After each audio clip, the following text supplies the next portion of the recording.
Olá, bom dia. Que Deus abençoe este dia que Deus nos propôs. Que Deus abençoe a sua vida e todos que estão no desafio de ler a Bíblia em um ano. Hoje nós vamos ler os 4 capítulos do profeta Miqueias, porque se a gente falasse acerca de 3, ia faltar um.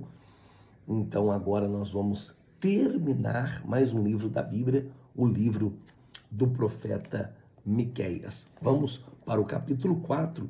Miqueias, ele profetiza aqui a futura restauração de Jerusalém, o futuro reino de paz, e ele está aqui, é um apontamento para o reinado messiânico de Cristo, né? O verso 1 e o verso 2 do profeta Miqueias diz assim no capítulo 4: nos últimos dias acontecerá que o monte do templo do Senhor será estabelecido,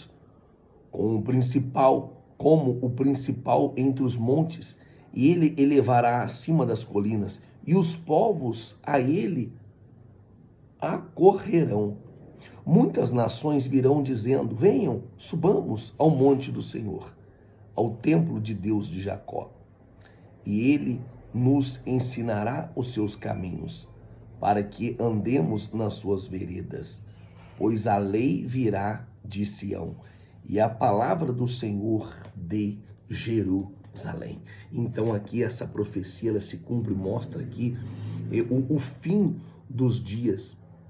É muito forte, né? Quando o monte Sião será exaltado, quando todas as nações virão a ele, como está escrito aqui, para aprender sobre o caminho de Deus, sobre as coisas de Deus. Falamos aqui também no verso 3, fala sobre a justiça de Deus que vai prevalecer e as armas de guerra que serão transformadas em ferramentas de colheita. Essa profecia é uma profecia muito linda. Então isso reflete aqui uma era de paz e de prosperidade. E Miqueias também ele profetiza aqui a restauração de Israel, que será reunida com os remanescentes fiéis a Deus. Olha a importância de você ser um remanescente, né? Então, volta e meia, Deus traz aqui esta mensagem do juízo dele, que trouxe Deus, e ele espalha Israel. Então, agora, Deus está trazendo de volta o povo, né? Ele encerra aqui mencionando a libertação de Jerusalém após um período de aflição, quando Deus trará justiça e restauração. O capítulo 5 aqui do profeta Miqueias também é muito forte. O propósito aqui é profetizar o nascimento do Messias em Belém. Então este capítulo aqui é muito importante, ele aponta para a profecia do nascimento do Messias em Belém, e esse nascimento trará libertação e restauração ao povo de Deus. Olha só, glória a Deus essa profecia. Belém é uma cidade bem pequena, considerada como uma vila, então é muito forte, mas é ali que nasce o Salvador, o Rei dos Reis. O capítulo 5, versículo 1 diz assim: reúna as suas tropas, ó cidade das tropas, pois há um cerco contra nós. O líder de Israel será ferido na face com uma vara. Mas tu, Belém, Éfrata, embora pequena entre os claus de Judá, de ti virá para mim aquele que será o governante sobre Israel. Suas origens estão no passado distante, em seus tempos antigos. Por isso os israelitas serão abandonados até que aquela que está em trabalho de parto dê a luz. Eita glória, a profecia se cumprindo. Então, o restante dos irmãos do governante voltará para unir-se aos israelitas.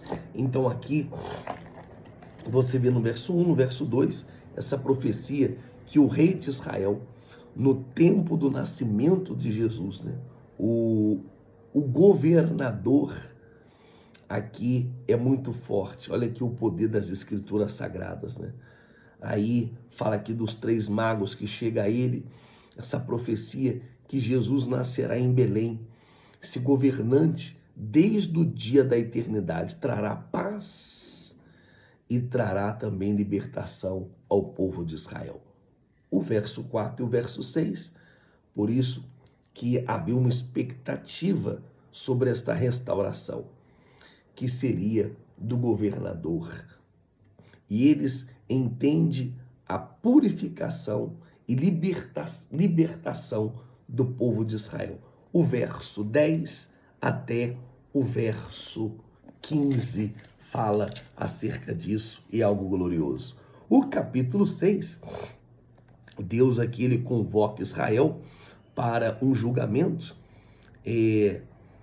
falando aqui, expondo as suas transgressões, os seus pecados. Começa com Deus aqui entrando em julgamento contra Israel. Está aqui o capítulo 6, o verso 1, que diz assim: ouçam o que diz o Senhor, fique em pé, defenda a sua causa, que as colinas ouçam o que você tem para dizer. Ouçam os montes, as acusações do Senhor. Escutem os alicerces eternos da terra, pois o Senhor tem uma acusação contra o seu povo. Ele está entrando em juízo contra Israel. Meu povo, o que fez? Meu povo, o que fiz contra você? Fui muito exigente? Responda-me. Eu irei ao Egito. Então, olha só, Deus ele começa, responda-me, fui muito exigente? O que eu fiz com vocês? Então, está falando aqui o capítulo 6 que Deus quer que eles expliquem porque eles se afastaram, porque viraram as costas. Você sabe que quando a gente encontra uma pessoa que se afastou, ela sempre tem um motivo, né?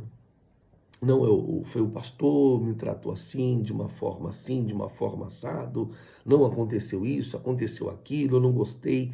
E Deus ele perguntou para aquele povo, por que vocês viraram as costas? Por que vocês se afastaram da minha presença, né? Apesar de tudo isso, Deus ele libertou aquele povo e também abençoou aquele povo. E aí ele pergunta, né, o que fizemos para, o que o povo fala, o que nós temos que fazer para agradar a Deus? Então aqui ele vai mencionar, o povo, o que a gente faz para agradar o Senhor?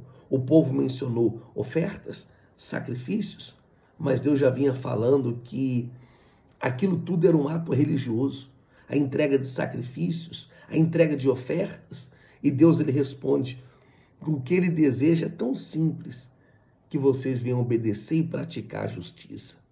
Porque aquilo era uma prática religiosa, embora eles faziam um sacrifício e oferta, mas continuava do mesmo jeito, sem mudança. E saíam dali do sacrifício e voltava às práticas do pecado e da injustiça social. Então, o capítulo 6 ele termina aqui com uma advertência sobre o julgamento que virá por causa da injustiça social. Principalmente o profeta Miqueias, falava muito sobre isso, corrupção, exploração sobre o mais pobre. Então, por causa da injustiça e por causa da desobediência e por causa da opressão que fazia para os pobres. Amém? Isso aqui é muito forte. O capítulo 7 fala aqui sobre a oração e esperança da misericórdia de Deus. O capítulo 7 ele começa aqui com o lamento da corrupção de toda a cidade. Então, o capítulo 7, que é muito forte, vamos lá, povo de Deus, vamos manejar a palavra de Deus. Diz assim, ó, que desgraça a minha, sou como quem colhe frutos de verão na respiga da vinha. Não há nenhum cacho de uvas para provar, nem figo novo que eu tanto desejo. Os piedosos desapareceram do país. Não há um justo sequer. Todos estão à espreita para derramar sangue. Cada um caça seu irmão com uma armadilha. Olha que situação. O verso 1, o verso 2, daqui a pouco eu vou ler o verso 3. Então, o profeta Miqueias é um lamento pela corrupção da sociedade, imoralidade. E não é diferente dos dias de hoje. Parece que Miqueias parecia que eles estavam pregando no tempo de hoje, porque é muito forte. O verso 3 diz assim: com as mãos prontas para fazer o mal, o governante exige presentes, o juiz aceita suborno, os poderosos impõem os que querem. Todos tramam em conjunto. O melhor deles é como um espinheiro, e o mais correto, e o pior, que é uma cerca de espinhos. Olha só, como que pode? E ele denunciando aqui a corrupção. Então, esse é o cenário. Então, todas as vezes que o homem se afasta de Deus, ele vai caminhar para esse cenário de destruição. Então, o profeta aqui, ele vai depositar a sua confiança em Deus. O verso 7, ele está aqui olhando para Deus diante de todo esse cenário de pecado, de corrupção, de calamidade.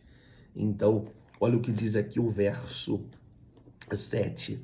Diz assim, ó: mas quanto a mim, ficarei atento ao Senhor, esperando em Deus, o meu Salvador, pois o meu Deus me ouvirá. Embora eu tenha caído, eu me levantarei. Embora eu esteja morando nas trevas, o Senhor será a minha luz. Glória a Deus. Isso aqui é muito forte. Então, ele estava olhando para Deus diante desse cenário de pecado, diante desse cenário de pessoas orgulhosas e que não queria saber nada. Então, diante de todos os cenários da sua vida, continua olhando para Deus. Então, essa mensagem de esperança, ela é muito bonita, ela é bela. Para ver e para ter um arrependimento total e completo. E assim nós terminamos mais um livro da Bíblia. E antes da gente encerrar nesta segunda-feira abençoada, e que Deus abençoe a sua segunda, nós estamos aí numa semana de milagres, de provisões. E eu quero levantar aqui em todo o Brasil, essas 30 pessoas, você que é da Bahia, você que é de Minas, de Fortaleza, de Tocantins, Amapá, do Rio de Janeiro, pastor, eu gostaria muito de ajudar essa obra.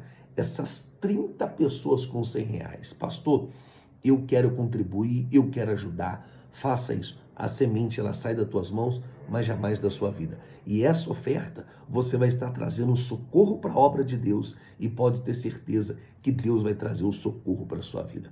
Aqui está a chave Pix, aonde você pode ofertar e dizimar e fazer as suas ofertas de todo o coração. Tá bom? Vou ficando por aqui. Graças a Deus terminamos mais um livro e nós vamos para amanhã falar do livro de Naum. Naum aqui tem 3 capítulos. Então amanhã a gente começa e já termina e vamos para Abacuque, que Abacuque também tem 3 capítulos. Olha só, hein? E vamos logo terminar o livro aí do Velho Testamento. Tá bom? Que Deus abençoe a todos. Até mais.